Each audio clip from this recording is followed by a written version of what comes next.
Oke.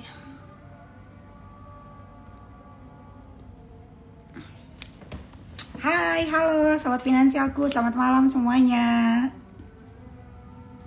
Thank you yang sudah berjoin ya, sudah join di finansialku.com. Halo, selamat malam semuanya.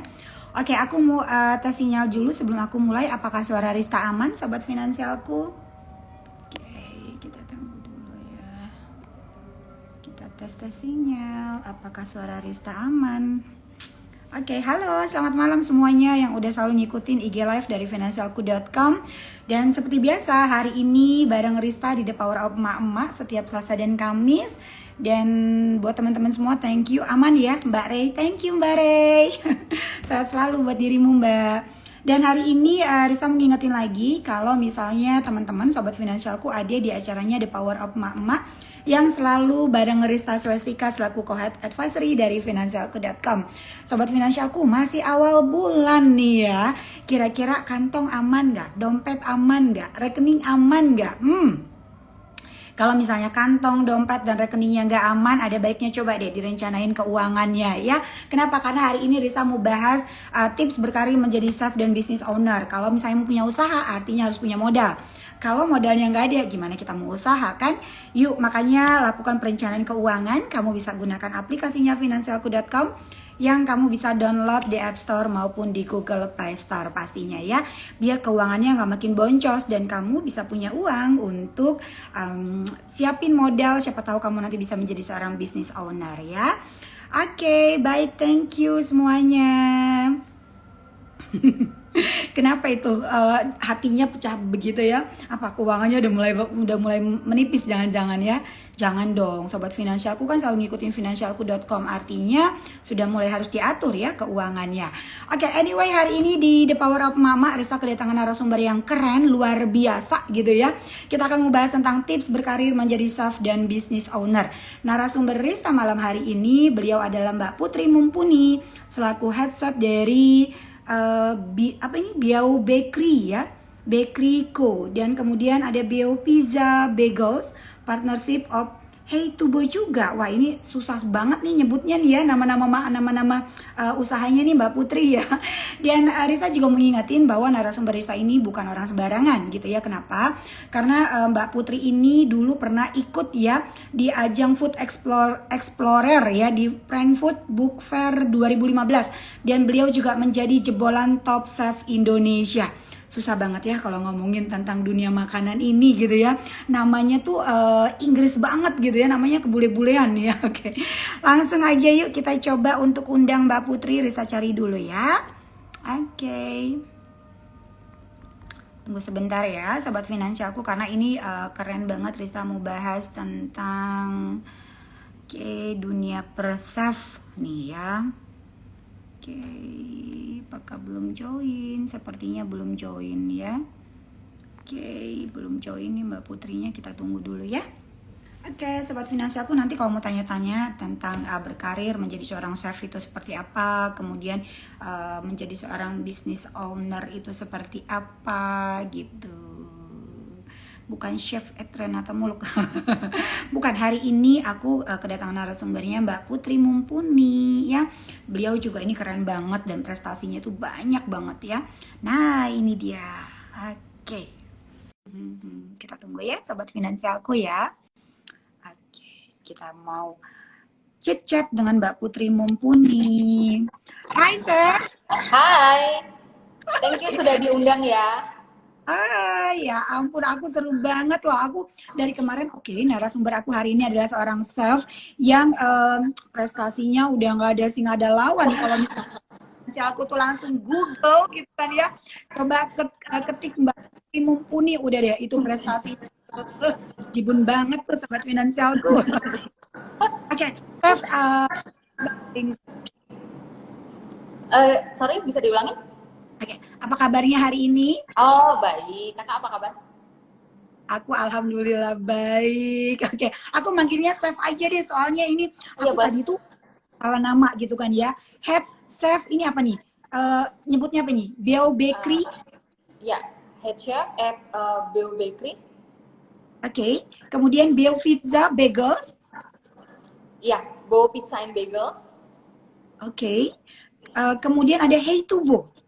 Iya, Hey to Go itu sebenarnya sebenarnya bukan restoran ya, tapi kita lebih ke penjualan lewat online seperti Gojek, Grab, dan Shopee Food kayak gitu. Hah? Ya, jadi itu Oke. udah ya itu udah berjalan kurang lebih 4 sampai 5 tahun sekarang. Ya.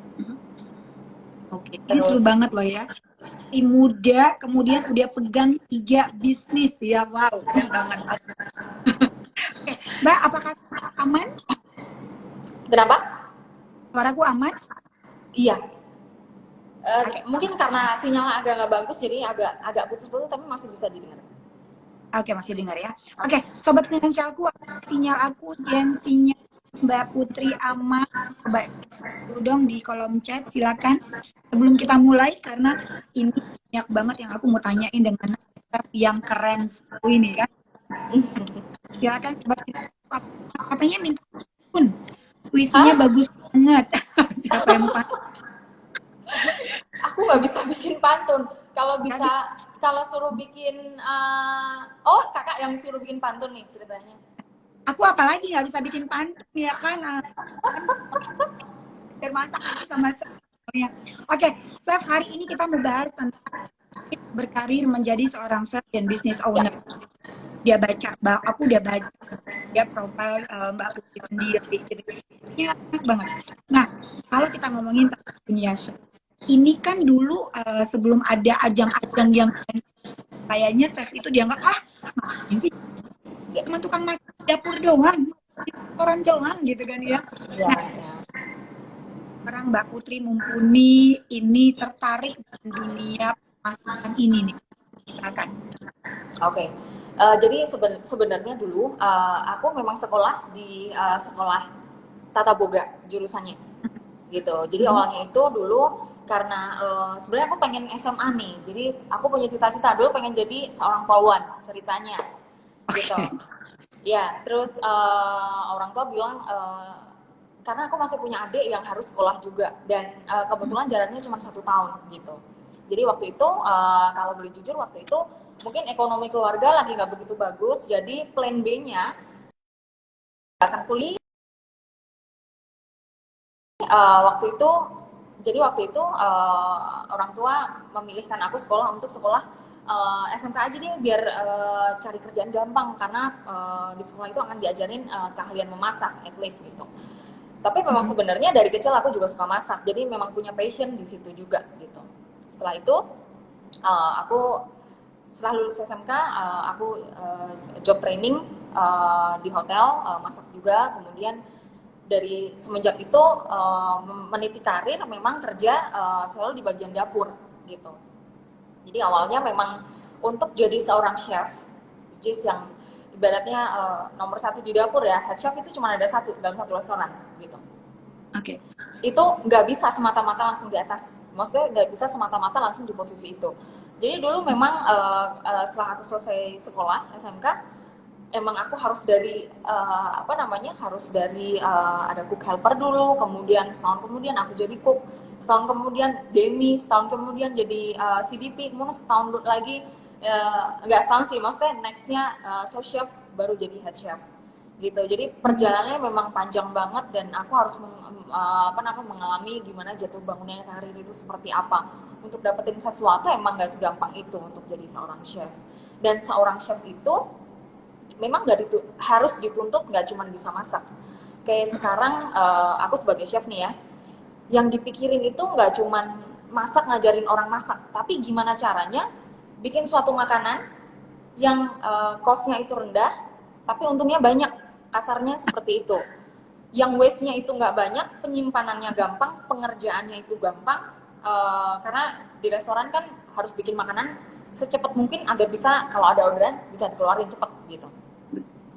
Kemudian gimana cara bikin dapur yang efisien? Gimana cara bikin dapur 100 juta jadi dapur bisa jualan modalnya dalam 4 bulan 5 bulan bisa balik. Nah itu kan ada hitungannya semua itu. Jadi nggak segampang itu jadi seorang tukang masak yang notabene chef yang nggak cuma bisa masak ibaratnya itu, dan itu memang harus benar-benar yang aku tadinya nggak tahu, oh layout kitchen itu harus seperti ini, sampai aku harus mempelajari itu gimana, oh plumbing itu apa, oh harusnya seperti ini, harusnya seperti ini. Nah, ini karena pengalaman juga, karena aku harus terjun di situ dan mengalami itu, dan harus bikin restoran bisnisnya lancar gitu.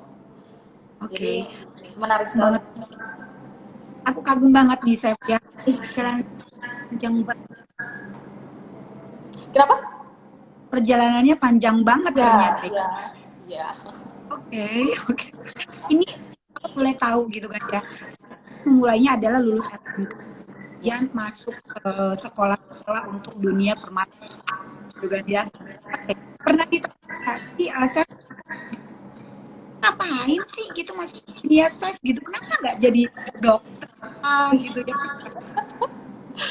Oke, maksudnya orang tua atau oh ya, kebetulan orang tua dari kecil selalu apa namanya support ya apapun itu, karena mungkin udah tahu nih si Putri itu karakternya seperti ini, jadi dari kecil mungkin aku terkenal ngeyel ya, kalau mau sesuatu itu harus dapet gitu, jadinya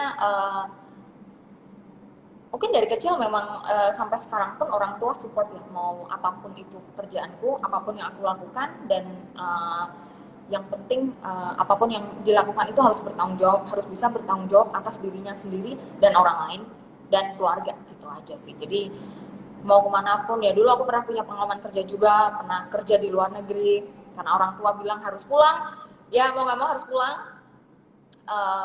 Terus ya selalu support sih, mau aku kemana aja, mau kerja apa aja support, mau usaha apa aja juga support aja sih gitu. Oke. Jadi memang dari orang sangat sangat ya Mbak Putri. Ya. Nah, sobat aku apakah kayak seperti feedback ya Mbak? Kenapa? Suaraku feedback ya di tempat Mbak? Iya, agak Back ya? Oh oke, coba tunggu sebentar ya. Oke. Sobat finansialku apakah suaraku seharusnya sih aman ya? Oke, baik, kita mulai lagi Mbak Putri. ya, Suaraku hilang-hilang kah Mbak? agak iya, cuma masih bisa didengerin sih. Cuman ya emang kadang hilang.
Oke, Mbak? ya. Oke, halo. Ya, aman Oke. ya? Udah aman ya? Oke, yuk aman kita lanjut lagi. Oke, Oke. sobat finansial aku biasa lainnya kalau live itu ya jalan ini kan ya. Mbak Putri kan tadi itu perjalanannya panjang banget setiap tahun gitu. Kemudian udah sekolah keluar gitu kan ya. Akhirnya balik lagi ke Indonesia gitu. Nah, Mbak, teman-teman ini kan pengen khususnya pada saat kita menjadi seorang chef ya. Sebenarnya komitmen yang kuat seperti untuk kita terjun ke dunia chef ini, Mbak? Oke. Dari dulu sih aku punya komitmen bahwa pekerjaan itu harus mempunyai passion dan punya value untuk kita. Yang pasti waktu itu karena aku orangnya suka maksudnya suka jalan-jalan, suka makan. Jadi kayak aku harus memiliki pekerjaan yang sesuai dengan passion dan duitnya banyak. Gitu. Oke. Jadi itu yang iya. Jadi masih tetap bisa ya jalan-jalan, makan, karena aku suka banget makan karena aku chef ya. Jadi kayak misalnya ada restoran baru atau apa kayak aku harus cobain. Jadi aku harus punya spend money untuk itu yang which is kayak nggak cuman buat senang-senang doang, cuman kayak ada sesuatu yang aku pelajari dari makanan atau sesuatu yang bisa aku apa namanya ambil sudut pandangnya segala macam. Jadi itu sih prinsipnya kayak aku harus benar-benar apa menjalani profesiku dan ada value di dalamnya. Value itu bukan berarti harus uang juga sih. Yang bikin kita happy, kemudian yang bikin kita uh, punya perspektif yang berbeda, which is maksudnya yang bikin kita pinter juga gitu. Jadi ada banyak materi-materi atau banyak hal yang kita bisa pelajari di dalam pekerjaan kita itu. Gitu. Oke, jadi sobat finansialku, kalau misalnya teman-teman ya mau bisnis, misalnya mau terjun ke bidang tadi harus sesuai dengan kamu tuh sukanya apa sih gitu ya. Mbak Ya, Putri masak gitu ya, makan gitu ya. ya. Kemudian minta dukungan dari support system. Kemudian tadi cari kemudian value-nya, kemudian juga kamu bisa yang berbeda. Nah, kalau kita ngomongin tentang sebenarnya menurut Mbak sendiri, Mbak itu spesialisasinya kan ada yang dari Indonesia nih.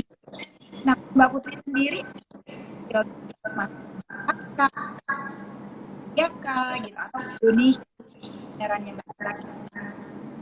Uh, boleh diulangin kurang tadi putus-putus pertanyaannya? Putus-putus ya Mbak. Oke. Kalau Mbak Putri sendiri itu lebih Ya, senangnya misalkan makanan itu yang Indonesia kah gitu ya?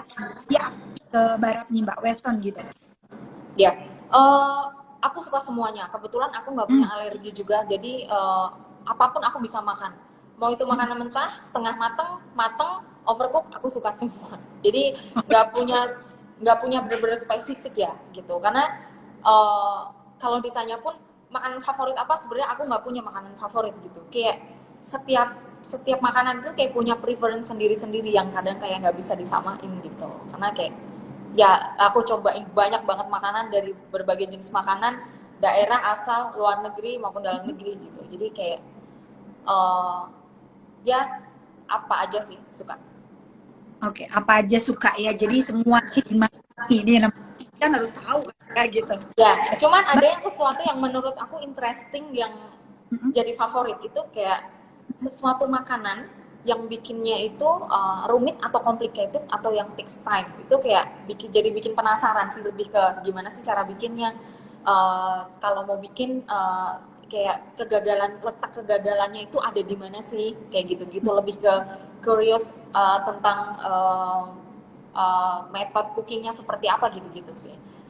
Gitu. Oke, ternyata memasak itu juga penuh tantangan ya Mbak. Iya. Iya. Cuci piring juga tantangan tersendiri ya. Oke. Saya pikir yang penuh tantangan cari duit, ternyata juga penuh tantangan ya Mbak Putri. Iya, iya.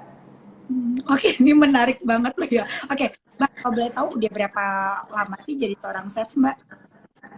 Oke.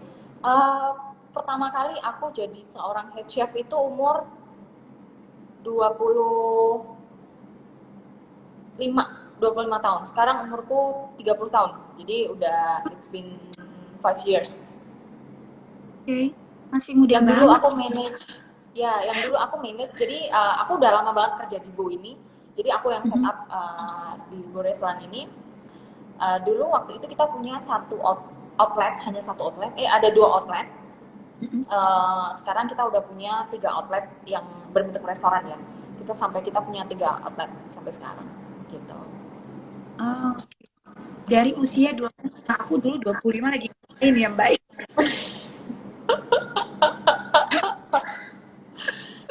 25 aku masih main, ini 25 udah jadi head. Ya. Ya. Oke, Mbak, teman-teman ini tarik mau bahas tentang gimana sih menjadi menjadi tadi nggak mudah, ada sekolah. Oke, kalau ngomongin sekolah, habis apa lagi nih Mbak? Cuman kan orang bisa alatnya aja mahal Oke. gitu ya. Iya. Ini butuh duit gitu. Nah, Oke. selama ya, apa sekolah berapa modal? Sekolah SMK ya. Sekolah SMK. Kebetulan dulu aku sekolah SMK negeri. Jadi sebenarnya mungkin akan ada ekstra more budget daripada jurusan lain. Karena kenapa? Karena setiap kita setiap kita praktek itu harus beli bahan kan, gitu. Yep. Dan apalagi kalau bahan-bahan Western itu kan bahan-bahannya cenderung mahal ya. Jadi eh, kalau dikalkulasiin sih sebenarnya aku nggak terlalu ngerti ya berapa ya gitu. Cuman kemarin aku ngobrol-ngobrol sama temen yang kebetulan kuliah kuliner di luar negeri. Mungkin ini bisa aku sharing ya. Ya, kuliah di luar negeri dalam misalnya kayak ngambil D1, which is yang sekolahnya itu 1 tahun itu udah termasuk magang di situ gitu. Itu kurang lebih ini aku bilang sekolah-sekolah yang cukup bergengsi ya, yang mungkin orang kuliner tahu sekolah-sekolah yang lumayan terkenal ini mungkin around 800 juta dalam 1 tahun. Wow, wow, wow, wow, Ya, wow. itu belum termasuk living cost, belum termasuk living cost dan mungkin kebutuhan seharian, itu hanya sekolah aja. Cuman biasanya kalau aku nggak salah, itu kadang ada sekolah yang sudah menyediakan dorm atau seperti asrama. Nah, aku nggak yakin itu 800 juta itu sudah termasuk apa belum, gitu. Oke. Itu lumayan Nah, ya. ya lumayan. Nah, kebetulan dulu waktu aku kerja, aku dulu sempat kerja di US, ya. Jadi waktu itu ada waktu senggang sekitar 3 bulan.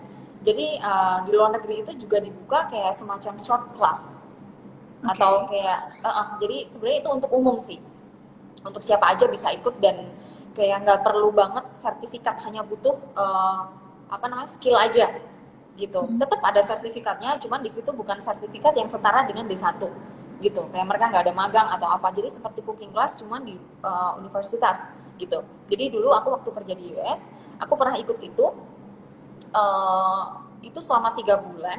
Selama 3 bulan eh, seminggu itu kelasnya 3 kali dalam 1 minggu, which is dalam 1 bulan itu berarti kan 3 kali 4 12 kali 3 12 kali 3 ya, berarti 36. ya 36 kali pertemuan gitu. Dulu aku ngambil itu pastry short, ya pastry, jadi khusus bikin roti dan kue ya gitu. Itu kurang lebih dulu itu bayar sekitar uh, 5.000 dolar. 5.000 dolar itu sekitar berapa ya? 60 juta hampir ya. 60 60, juta. ya 60 hampir 70 juta. Itu udah termasuk bahan dan segala macam, kita tinggal datang doang. Nah, itu dulu aku bayar sekitar segitu untuk short class-nya aja. Gitu, dalam waktu 3 bulan. Jadi 1 minggu itu 3 kali gitu. Karena Oke. mungkin aku bisa bilang beda banget ya di Indonesia dan di luar negeri itu beda. Di aku nggak bilang di Jakarta, di Indonesia itu profesi seorang apa namanya, seorang chef itu mungkin tidak seperti di luar negeri yang kayak hampir sama tarafnya dengan seorang dokter gitu. Di sini kan masih beda. Jadi benar-benar profesi yang dihargai, karena kayak kalau lu jadi chef kayak memang lu tuh harus bener-bener ngerti sanitasi hygiene seperti apa. Terus lu tuh buat makanan yang emang bener-bener dimakan sama orang. Kalau lu salah dikit aja, itu lu bisa bikin orang alergi, even keracunan gitu. Jadi emang bener-bener suatu profesi yang bener-bener serius gitu.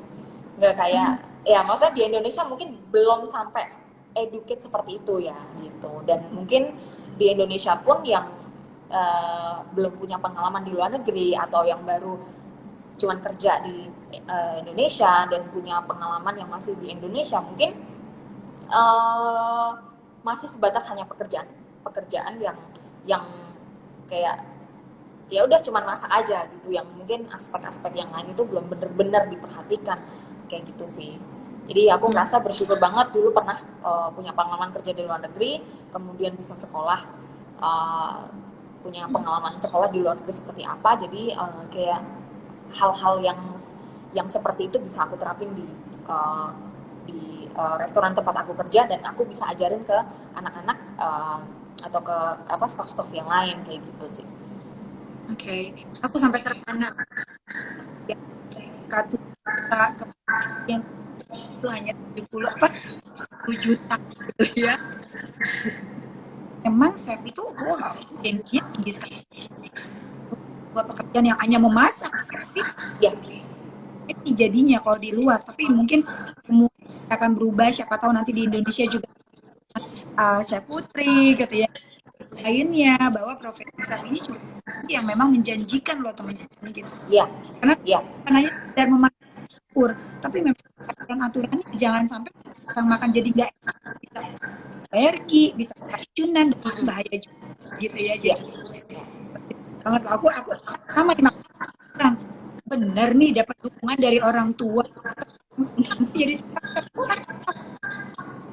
nggak usah pakai ya, karena sebenarnya didukung orang tua, karena dulu setelah selesai benar-benar selesai sekolah itu kayak aku udah ngerepotin orang tua lagi gitu. Kayak dari dulu itu memang aku suka banget kerja ya, aku suka banget kerja, suka sesuatu yang memang menghasilkan duit gitu. Jadi dulu itu juga setelah lulus SMA pun aku kayak selalu ikut, kayak misalnya nih di suatu hotel dia ada event kayak nikahan yang gede banget sampai 2000 orang segala macam. Mereka kan akan butuh staff lain, kayak staff harian. Jadi aku sering ikut kayak gitu-gitu untuk kayak uang jajan buat sekolah atau uang jajan saat aku kerja, saat libur segala macam, aku manfaatin buat kayak gitu. Jadi kesempatan untuk dapat pekerjaan itu menurut aku lumayan berpeluang ya jadi seorang chef gitu. Jadi karena kalau kita lihat perkembangan restoran di Jakarta lah, kita sebut ya, di Jakarta aja udah segini pesatnya ya gitu. Kayak banyak banget, setiap sisi itu pasti ada restoran atau ada tempat makan apa, atau online lah, atau apapun. Kayak mereka itu butuh jasa-jasa orang yang ngerti tentang makanan, itu kayak gitu sih. Even kayak, oh ya nih aku bisa bikin nasi goreng enak banget nih gitu, buka aja di Gojek, kayak segampang itu gitu. Jual makanan di Gojek, di Grab, segampang itu bikin makanan gitu. Cuma kan balik lagi kayak gimana caranya untuk bikin suatu usaha atau menciptakan suatu makanan itu mempunyai quality control yang bagus, sehingga makanan yang dihasilkan itu selalu sama dan punya kualitas setiap yang dibikin itu sama gitu. Jadi kadang masak itu hal yang paling sulit, itu salah satunya. Gimana cara bikin makanan yang setiap kali makan itu sama gitu. Sama halnya jadi chef juga gak gampang nih.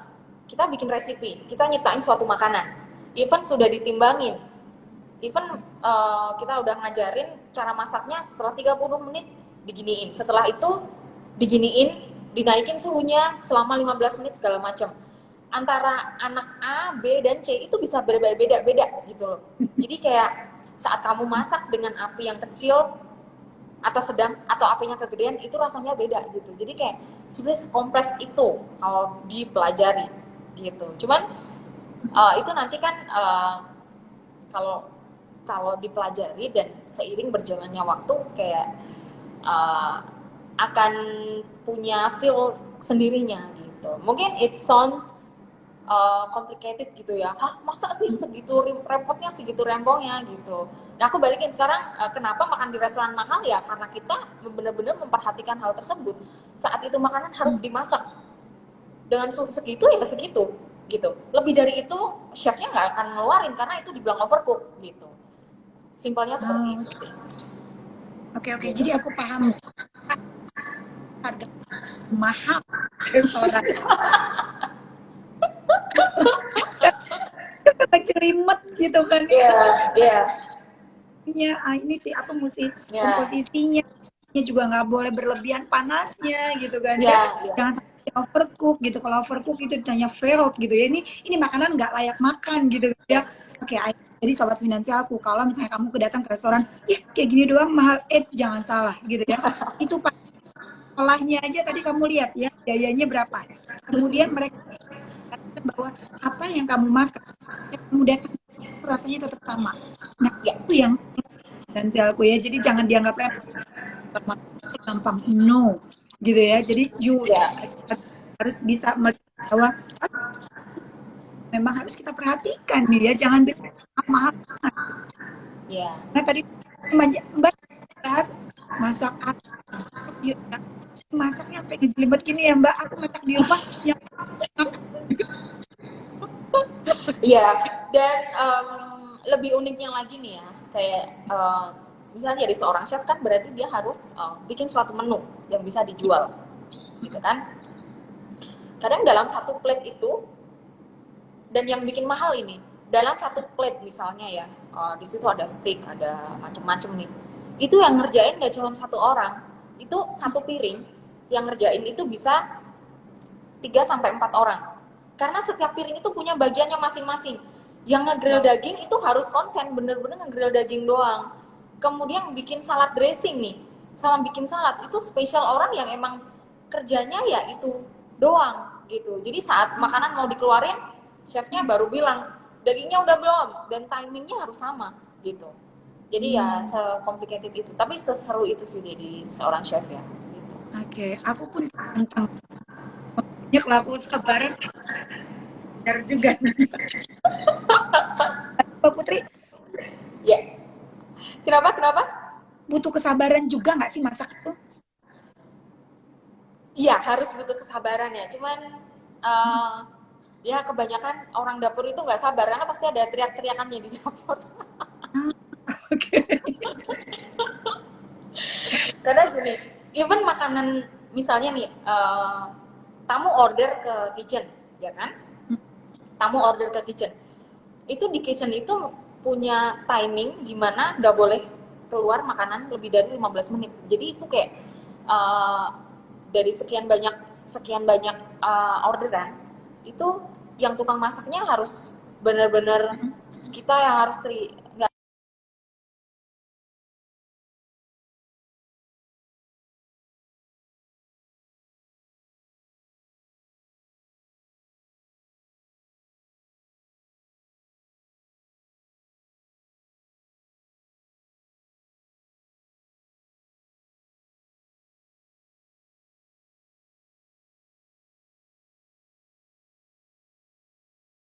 segala macam, soal daging takutnya daging patungan segala macam kayak gitu sih.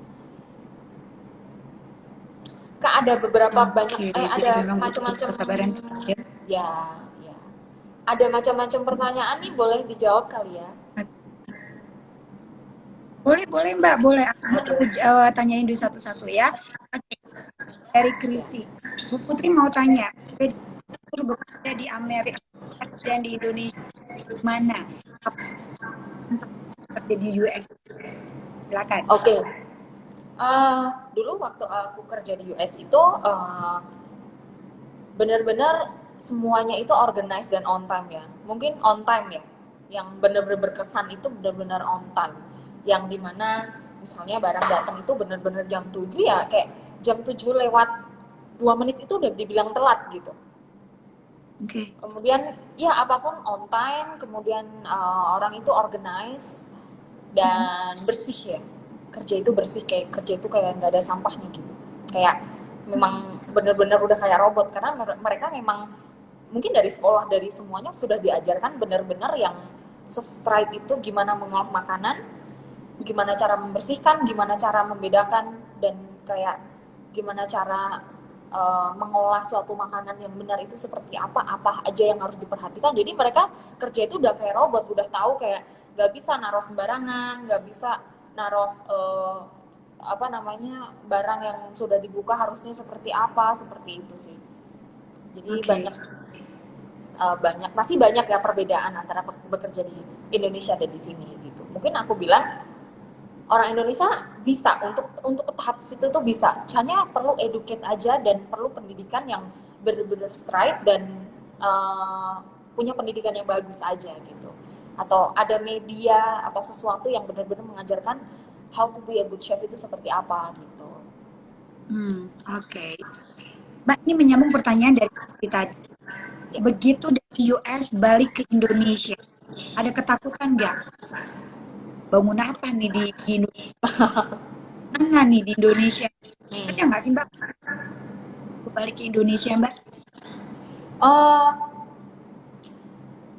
Enggak sih, nggak pernah takut sih, nggak pernah takut. Maksudnya bukan berarti aduh takut gue nggak punya pekerjaan apa gitu ya, atau aduh kayak oh gue habis dari US nih nggak mungkin, gue nggak sesombong itu juga gitu. Cuman at least aku bisa bikin usaha apa yang bisa aku jual di sini. Kayak banyak banget makanan siap saji di US yang kayak segampang itu didistribusikan atau dijual kayak gitu-gitu kan.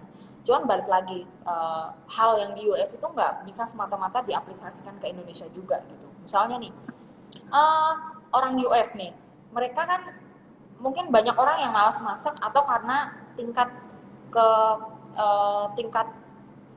kesibukannya beda ya. Kayak emang orang kerja itu bisa satu hari bisa kerja 2 gitu di US. Jadi memang mereka itu restoran yang grab and go itu memang laris banget di sana. Atau restoran yang kayak pakai barang organik atau vegan itu laris banget di sana gitu. Dan di Indonesia belum tereduket seperti itu gitu. Dan culture-nya beda dan kebiasaannya beda, pekerjaannya beda, itu nggak bisa semata-mata diterapkan di Indonesia juga gitu. Jadi waktu dulu pulang dari US terus ke Jakarta mau mikir nih mau bikin usaha apa, kayak mungkin apa ya pelajaran yang bisa aku ambil kayak mungkin cara marketingnya, atau bukan yang bener-bener pakpok aku bisa oh aku mau jualan yang ke US di sini, nggak semua bisa digituin gitu. Oke, Mbak, karena kalau tadi nyambung lagi gitu ya, nggak semua bisnis bisa di Indonesia. Nah, pertama kali Mbak mulai bisnis, membangun, bukan hanya ngomongin tentang marketing juga, tapi ada marketingnya juga, kemudian menentukan makanan apa nih yang mau aku sajikan pada masyarakat Indonesia. Nah, itu gimana tuh Mbak cara munculin semua? Karena Sobat Finansial aku selalu tanya, modalnya berapa mulai usaha? Gimana caranya gitu kan dia? Ya, oke. Jadi ini aku ngomongin tentang bisnis yang udah aku jalanin udah selama 5 tahun ini ya, gitu. Jadi kalau kalian ada Instagram, kalian bisa cek Hey Tubo. Jadi itu kepanjangannya adalah Tubo adalah travel bowl. Jadi truffle itu adalah jenis salah satu jenis mushroom yang langka di dunia, aku bilang, dan paling mahal sih, bukan langka banget sih, tapi kayak yang paling salah satu jamur yang paling mahal di dunia. Nah, 1 kilonya itu bisa 2 juta harganya, even more, tergantung jenisnya gitu. Nah, sebenarnya di waktu itu aku mau nyiptain suatu makanan yang ada infusi truffle oilnya ini gitu, supaya maksudnya di sisi lain juga aku pengen mengeduket orang-orang nih, apa sih truffle oil itu gitu. Dan memang truffle oil itu punya ciri khas yang bau yang khas banget gitu. Mungkin semua chef tahu dan recognize kalau oh ini truffle oil nih, baunya kayak gini gitu. Dan mungkin orang-orang Indonesia yang aduh kayaknya makan truffle oil itu makan truffle gue nggak mungkin deh karena pasti mahal banget. Emang semahal itu gitu. Kayak aku aja nggak setiap saat makan di restoran kayak bisa aku beli setiap saat di truffle itu gitu. Jadi aku nyiptain suatu menu di mana menggabungkan unsur Japanese dan si truffle oil ini yang which is Western ya, yang terkenal di Spain, Italia, dan Perancis, menggabungkan di satu makanan di situ gitu. Dan pengen orang-orang itu nyobain truffle yang higienis, yang bisa kebeli gitu. Jadi itu sebenarnya makanannya itu seperti gyudon atau di Japanese, jadi ada kayak daging slice yang dimasak dengan saus yang kemudian diinfuse dengan si truffle oil itu gitu. Jadi di saat dimakan mungkin kalian nggak akan nemukan apa namanya kombinasi rasa itu karena kayak antara Japanese dan si truffle oil ini gitu. Kemudian untuk konsep yang aku ambil adalah pertama itu yang bikin menarik menurut aku karena kayak fusion ya antara Japanese dan Western. Yang kedua, gimana cara aku bikin bisnis atau atau bikin makanan yang satu nggak ada waste-nya atau nggak ada yang kebuang sama sekali. Pertama, yang kedua, yang aku bisa manage tanpa aku harus datang setiap hari, which is makanan-makanan itu gampang aku hitung. Kemudian yang ketiga, aku nggak mau jual makanan yang murah-murah amat, gitu. Karena nanti, maksudnya aku pengen bikin suatu usaha yang punya revenue yang besar, gitu. Jadi aku nggak pengen jual makanan yang murah-murah amat, gitu. Jadi konsepnya itu sih sebenarnya. Jadi kayak kalau 1 bulan ini terima report kayak wow lumayan juga ya gitu. Cuman memang cost-nya atau food cost atau untuk pembelian bahan dan segala macam memang agak tinggi juga sih gitu. Karena memang bahan-bahan yang aku pakai itu nggak murah gitu. Karena aku pakai daging wagyu, kemudian pakai truffle oil, kemudian aku punya ada labelnya segala macam, which is labelnya itu memang harus di print out dan aku belinya memang harus benar-benar yang banyak agar harganya murah. Gitu sih. Ya. Ini udah dikasih bocoran loh sama Putri ya. Pada saat memulai tadi cari unique selling point-nya yang belum ada. Jadi bukan ikut-ikutan gitu ya. Menggabungkan antara Java gitu ya, Western-nya. Dan tadi ada pakai travel oil-nya. Jadi misalnya ngomongin makanan Java sama ada travel oil-nya, ada pasti nih masakannya saya Putri nih. Oke, jadi orang akan main itu gitu ya. Dan tadi menarik, kayaknya baru ketemu chef yang oke, gue nggak mau jual makanan murah. Karena ini adalah bisnis yang di saat semua chef itu kita bikin makanan yang terjangkau biar masyarakat Indonesia itu kenal dengan makanan, tapi ini enggak. Kenapa? Karena tadi punya kredibilitas sendiri dan orang akan cari aku karena orang tahu makanan yang higienis, makanan yang benar-benar sesuai dengan standar chef itu seperti apa. Hanya di Chef Putri pastinya gitu ya. Udah melabelkan diri loh ya. Mau itu lihat sesuai lah dengan hasilnya ya. Oke, Chef ini ada pertanyaan lagi. Pertanyaannya tunggu sebentar. Oke, Kak pernah nggak sih bisnisnya ngalamin fail gitu yang Kakak lakukan? Bisnisnya lagi nggak berjalan. Karena kan membangun bisnis pasti nggak bisa ya, Chef ya? Iya. Jadi kebetulan kalau fail sih ini aku ngomongin bisnis yang tubo ini, yang travel ball ini ya. Fail sih enggak, cuman ada saatnya aku nggak dapet profit itu ada gitu. Jadi kayak beberapa bulan kayak emang aku nggak dapat untung gitu. Kayak untungnya muter aja buat operasional gitu.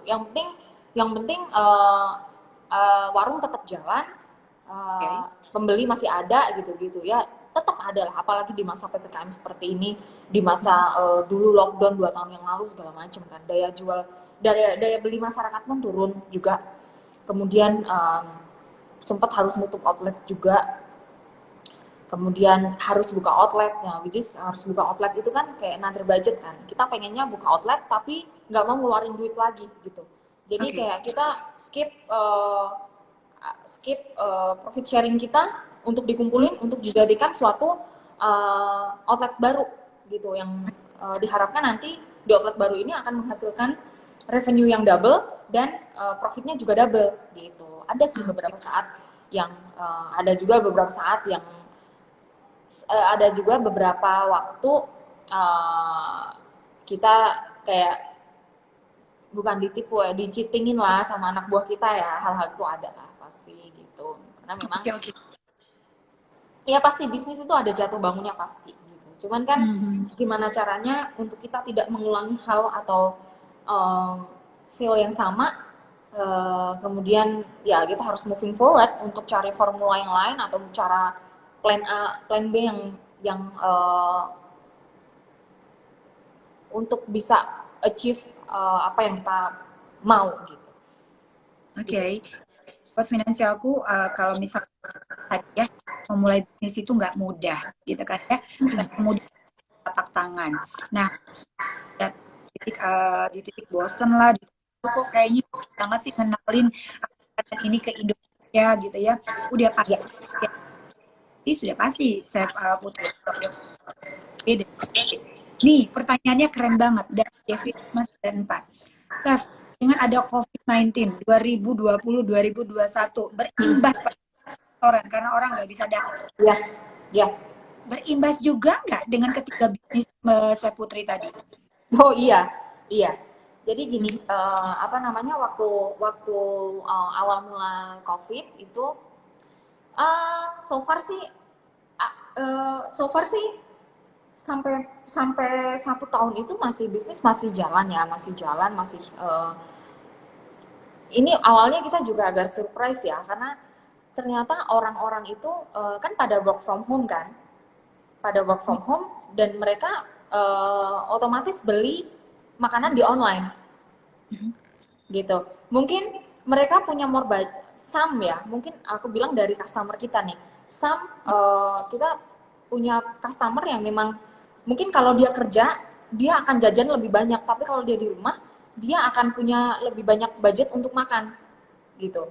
Jadi sampai sampai tahun pertama COVID kita masih survive, masih kayak belum sampai harus PHK karyawan atau harus tutup outlet gitu.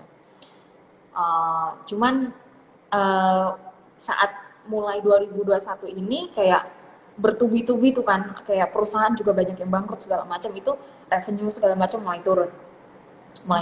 Even kita sempat kayak nge-cut beberapa karyawan yang kayak memang karena kita harus tutup outlet gitu. Dan sebenarnya sedih sih, kita pengennya nggak sampai harus nge-cut karyawan segala macam ya, karena kayak kita nggak setega itu kayak mau nge-cut rezeki orang gitu. Cuman kayak kita juga survive banget nih, kayak beberapa bulan juga kita yang pusing mikirin ini bisnis mau dibawa kemana, kita aja nggak untung gitu.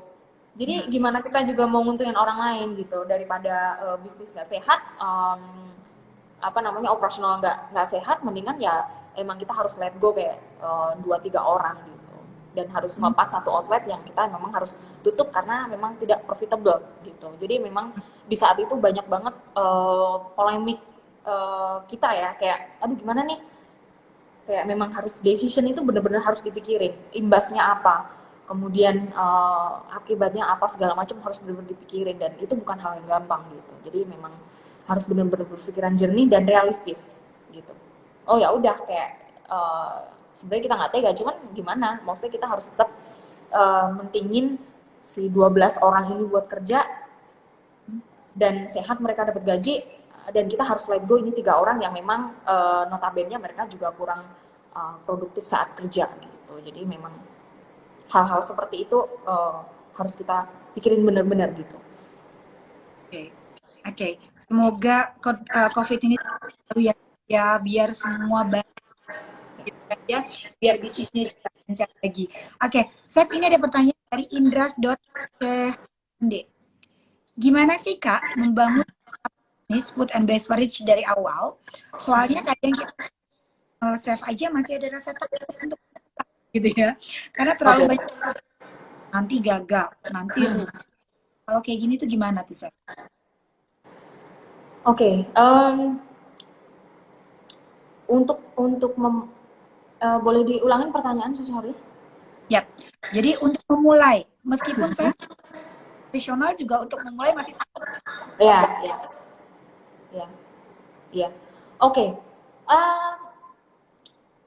Yang pasti untuk mau memulai bisnis itu kalian harus punya PNL yang jelas, atau PNL itu kayak perhitungan atau namanya profit and loss, dan kayak rencana timeline-nya itu jelas gitu. Misalnya gini, yang satu nih, kalian harus nentuin nih, kamu mau bikin konsep seperti apa gitu. Makanan yang dijual seperti apa, kemudian target marketnya siapa, karena beda-beda. Kita ngomongin restoran, lu mau bikin restoran kelas A, B, apa C, karena target marketnya beda. Gitu. Tempat pun sangat menentukan ya. Misalnya gini, aku mau bikin pecel lele di Senopati, kan kayak agak nggak nyambung gitu. Aku mau bikin, ya kan, kayak gitu, kayak hal-hal itu memang harus benar-benar diperhatikan gitu. Jadi banyak banget yang harus diperhatikan. Yang kedua adalah budget.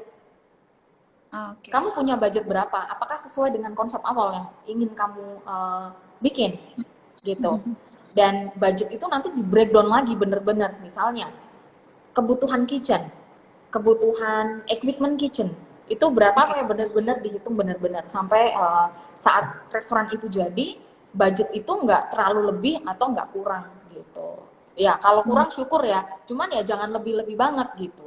oke. Nah kalau sudah ada perhitungan profit and loss segala macam, itu akan lebih mudah untuk guidance kita untuk mau bikin suatu bisnis atau restoran gitu. Oke. Jadi tadi ya, memulai itu bukannya mulai aja dulu, itu juga enggak gitu ya, tapi harus Ya, diperhitungkan gitu ya. Ada profit and ya, loss itu apa, projectionnya seperti apa, target ya. marketnya, mau Mm-mm. restorannya yang A, B, C, gimana Mm-mm. tempat, harus diperhatikan gitu. Iya. Oke, Chef, tadi aku menarik banget. Melanjutkan dari pertanyaan dari Mas Ika tadi. Oke, ketika aku, ini market aku ini sekian. Nah, pada saat pemilihan standarisasi dari seorang chef ini, Sorry, keputus-putus oke, suaranya. ada saat merekrut seorang karyawan nih, chef gitu ya. Ada Iya. standarisasi. Oh, oke. Ah, tergantung, ya pasti semuanya ada standarisasi ya. Tergantung kan saat nge-hire orang itu kan banyak posisinya nih, gitu. Yang pasti, misalnya nih cook helper itu biasanya jabatan di mana seorang yang habis lulus SMK atau habis lulus sekolah atau dia hanya punya pengalaman yang baru aja, gitu. Mm-mm. Terus kemudian kayak apa namanya, misalnya nih aku mau merekrut seorang yang levelnya sudah supervisor di kitchen gitu ya, at least dia punya pengalaman di dalam bidangnya itu atau di dalam posisi dia itu kurang lebih 2 tahun, Oke. kurang lebih 2 tahun. Kemudian mundur lagi, backgroundnya sama nggak. Jadi kalau dilihat lagi nih untuk jadi chef nih, punya basic macam-macam nih. Saat pertama kali aku nggak interview, aku akan tanya gini, kamu basicnya apa gitu. Mereka harusnya udah ngerti. Oh basic, misalnya gini, oh basic aku makanan Japanese, oh basic aku Western, basicnya um, apa namanya Indian misalnya, atau oh aku basicnya bread, hanya bikin bread aja, atau basicnya pastry gitu. Jadi uh, kualifikasi harus sesuai dengan apa yang kita butuhkan, yang pasti itu gitu. Kecuali si ini anak itu punya kayak oh dia pernah kerja di sini, pernah pernah di bidang ini, bidang ini, bidang ini. Nah, memungkinkan nih untuk dijadikan seperti kualifikasi yang aku mau nih, itu bisa juga gitu. Cuman yang kedua, aku selalu nggak terlalu melihat dia lulusan apa gitu. Lebih ke Oke. pengalaman ya, lebih ke pengalaman. Jadi kebanyakan orang yang kerja di dapur, terutama di Indonesia ini, mereka tuh backgroundnya ada yang mekanik, ada yang orang listrik, ada yang steward, tukang cuci piring gitu-gitu. Aku malah kadang tertarik sama orang-orang seperti itu gitu, yang dia awalnya kerja jadi cuci piring dulu karena dia sering bantuin anak kitchen, kayak motong-motong atau apa. Jadi si ini anak itu punya kemauan untuk bisa gitu. Oke. Itu aku selalu appreciate orang-orang yang seperti itu gitu. Ini anak mau kerja keras nih, dari cuci piring dia mau merubah dirinya atau at least mau berusaha untuk jadi dirinya lebih baik atau punya karir yang lebih baik dari yang dia punya sekarang gitu. Jadi anak-anak yang kerja sama aku di sini, kayak bawahan aku di sini, aku selalu ngeliatin, memperhatikan orang-orang yang kayak cuci piring atau OB atau segala macam. Selalu aku, kamu suka masak gak gitu, kamu mau bantuin gak gitu. Nah lama-lama nih anak udah bisa nih disuruh-suruh atau suruh bantuin ini itu, dia ngerti, dia cekatan, dia punya inisiatif. Nah itu anak-anak yang bisa diangkat atau anak-anak yang bisa dikasih kesempatan untuk bisa belajar masak gitu. Oke, oke. Jadi pada saat pemilihan karya harus disesuaikan dengan apa sih gitu ya. Kemudian Ya, mereka bisanya apa, nggak ya. sembarangan. Iya, karena misalnya basicnya Japanese, terus aku butuh orang yang bisa masak Western. kadang si orang yang punya basic Japanese ini dia nggak familiar dengan ingredients atau bahan yang kita gunakan untuk masak Western gitu. Jadi kayak agak ngajarin lagi dari awal gitu-gitu sih. Oke, jadi biar karena kan tadi ya kita juga, jadi kita harus menempatkan orang yang tepat posisi yang Ya, dia. Oke, Chef, ini banyak banget pertanyaan. Ternyata ngomongin tentang dunia permasakan ini menarik banget dan gak jam juga nih. ya, Nah, jadi buat kamu semua sobat finansialku yang masih penasaran dengan dunia chef seperti apa dan bagaimana memulai bisnis, kamu bisa langsung follow IG-nya, sudah pasti ya, follow IG-nya Chef Putri. Nah, kamu nanti bisa tanya langsung, bisa lihat ya bisa, aktivitasnya, bisa. ya. Dan tadi bisa ya berbagi cerita gimana sih caranya Chef Putri itu dari usia 25 gitu ya, sekarang udah punya 3 brand. Ya, dalam waktu 5 tahun gitu kan ya. Ya nih 3 brand ini. Jadi kamu bisa langsung aja follow IG-nya Chef Putri pastinya ya. Ya. Oke, Chef, menarik banget kalau ngomongin tentang pengalaman orang gitu ya. Kemudian bisnis karena dengan ada COVID ini mengajarkan kepada kita bahwa uang itu segalanya, tapi segala Ya. sesuatu bukan uang. Artinya kalau tidak segera melakukan perubahan ya, tidak segera melakukan buat tujuan ke depannya gitu, yang selalu kalah gitu ya.